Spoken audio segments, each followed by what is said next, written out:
Hello guys, welcome to our channel learn easy India. क्योंकि पढ़ेगा India तभी तो आगे बढ़ेगा इंडिया। आज मैं एक बहुत ही प्यारा टॉपिक लेकर आया हूँ जिसका नाम है प्रनाउन, जो कि आपको थंबनेल में देख ही गया होगा। प्रनाउन का फुल कंसेप्ट सिखाऊंगा, प्रनाउन का यूज क्या होता है और इसके डिफिनेशन क्या होते हैं। वीडियो में अंत तक बने रहिएगा, या मेरी रिस्पॉन्सिबिलिटी होगी आपके दिमाग में प्रनाउन को फिट करना। ठीक है। अगर अगर अच्छा लगे वीडियो तो लाइक कीजिए, चैनल को सब्सक्राइब कीजिए ऐसे ही वीडियो जानने के लिए, देखने के लिए। ठीक है, चलिए अब चलते हैं। सबसे पहले प्रोनाउन के बारे में कुछ बेसिक डिटेल जानते हैं। ठीक है, देखिए प्रोनाउन। प्रोनाउन दो शब्द से मिलकर बना है। पहला होता है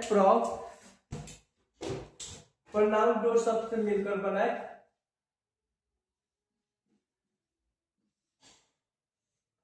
पहला को बोलेंगे प्रो और दूसरा को बोलेंगे नाउन। प्रो यानी क्या होता है? के लिए, व्हाट फॉर, के लिए, के लिए। और नाउन यानी क्या होता है? नाम, यानी जो नाम के बदले आए उसको प्रोनाउन कहते हैं। ठीक है, चलिए इसके डिफिनेशन के बारे में जानते हैं। What is pronoun? प्रोनाउन होते क्या है? A pronoun is a word, a pronoun is a word that use place of a noun। Pronoun उस वर्ड को कहते हैं जो नाउन के बदले इसके यूज किए जाते हैं। ठीक है, यह रही इसकी डिफिनेशन। अब बात करते हैं कुछ एग्जाम्पल की। प्रोनाउन होते क्या है? प्रोनाउन होते क्या है? एक example, he, she, it, they, we, यह सारे क्या होते हैं? प्रोनाउन होते हैं। इनका हमेशा यूज नाउन के बदले में किया जाता है। ठीक है, इतना नोट डाउन कीजिए। तब तक के लिए मैं बोर्ड को क्लीन कर देता हूँ। ठीक है,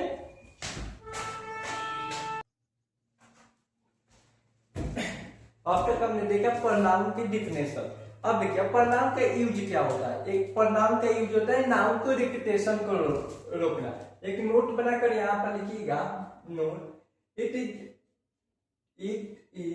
stop the repetition of a noun. यानी कि क्या काम होता है? यह इसका काम क्या होता है? नाउन को रिपीटेशन को रोकना।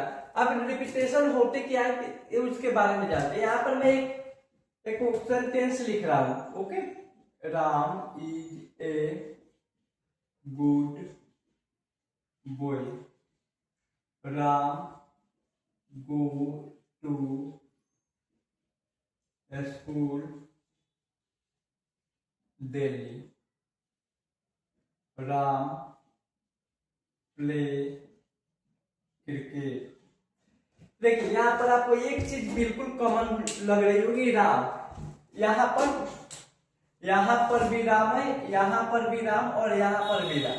राम राम बार बार नाम लेने से थोड़ा ऑड फील हो रहा है। बट प्रोनाउन का क्या करता है? यही राम को हटाकर एक अपना प्रोनाउन फिक्स होता है। जैसे कि मैं दूसरा सेंटेंस यहाँ इसके नीचे लिखता हूं, उसको आप पढ़िएगा। Ram is a good boy, he go to school daily, he plays cricket. अब देखिए दूसरा लाइन में मैंने क्या किया, सेम उसका भी मतलब वही है। Ram is a good boy.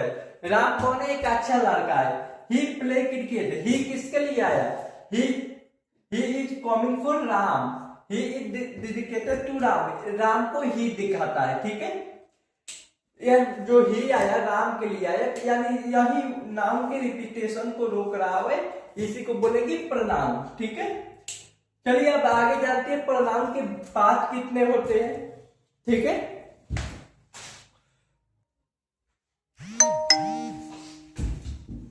चलिए लिखे यहाँ पर प्रोनाउन को 8 भागों में बांटा गया। पहला होता है पर्सनल प्रोनाउन। कौन सा प्रोनाउन? Personal pronoun. अब पर्सनल प्रोनाउन के कौन कौन से होते हैं आई यू दे यू, इस सबको प्रोनाउन को हम लोग क्या बोलते हैं? Personal pronoun. दूसरा प्रोनाउन बोलते हैं रिफ्लेक्सिव। इसको पहचानना बहुत आसान होता है, इसमें सेल्फ लगा होता है। क्या लगा होता है? Self, my self, your self, their self. तीसरा होता है इंडेफिनिट प्रोनाउन, जिसको डिफाइन नहीं किया, ऑल, सम, मोस्ट, ऐसे जितने भी होंगे इस सबको बोलेंगे। चौथा होता है डेमोन्स्ट्रेटिव प्रोनाउन, या 4 होते हैं, दिस, दैट, दिस और दोज। पांचवा होता है इम्पेटिक प्रोनाउन, सेम डिक्टो रिफ्लेक्सिव प्रोनाउन है, लेकिन इस पर थोड़ा अधिक जोर दिया जाता है। इस पर थोड़ा अधिक जोर दिया जाता है, ये जोरदार शब्द होते हैं, ठीक है। उसके बाद relative pronoun, who, which, that, इन तीनों का अलग अलग यूज होता है। हु का भी पर्सन के लिए, विच का भी किस वस्तु के लिए, दैट के लिए, दोनों के लिए, ठीक है। उसके बाद है इंटरोगेटिव प्रोनाउन। इंटरोगेटिव प्रोनाउन क्या होता है? जिससे क्वेश्चन पूछा जाए, व्हाई, वेयर, व्हेन।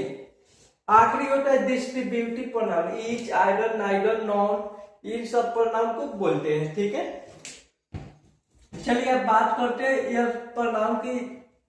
याद रखना, पार्ट उतना इंपॉर्टेंट नहीं है। कोई कोई बुक में 6 देता है, तो कोई कोई बुक में 8 देता है। अलग अलग बुक के अनुसार अलग अलग देता है, ठीक है।